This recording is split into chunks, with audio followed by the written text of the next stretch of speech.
Hello mga ka-reels. Kani bang pakita ko sa inyo guys, kani mga collection nito. Yung mahilig mangulikta tapos dumami ng husto. Pinagbibinta na nila. Sino dyan mahilig ito sa mga heroes? Pwede kayong pumunta dito sa gallery sa Robinsons. So ang dami-dami na.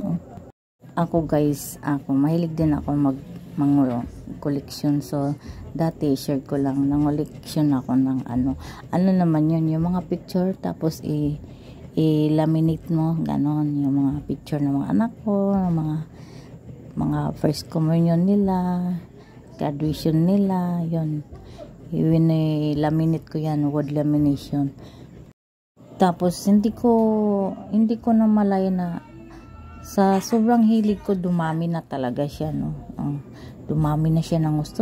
So, isabit ko sa dingding hanggang naikot na yung dingding namin. Tapos doon na sa higaan, sabi ng asawa ko, tanggalin mo yan, baka magkabukol tayo pag natulog tayo, tanggalin mo yan kasi wala na talagang mapaglagyan guys. Natigil lang ako pag wood lamination guys, yung nawala na talaga, na piece out yung mga ganyan wood lamination. Sunod, nag-collection ako ng kuan guys, kanang mga ballpen ba. So bisan unsang klase ang ballpen, daghan kayo, basta giipon ako nya kay kaning ballpen og dugay na kay di naman magsuwat bitaw, pero pwede ni mo kanang ilisan bag tinta.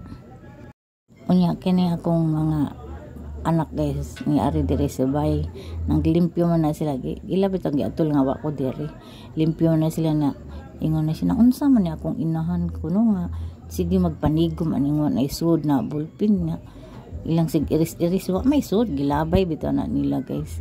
Pag abot na ako nangita ako, tikyon akong hilaka asa na yung ballpen.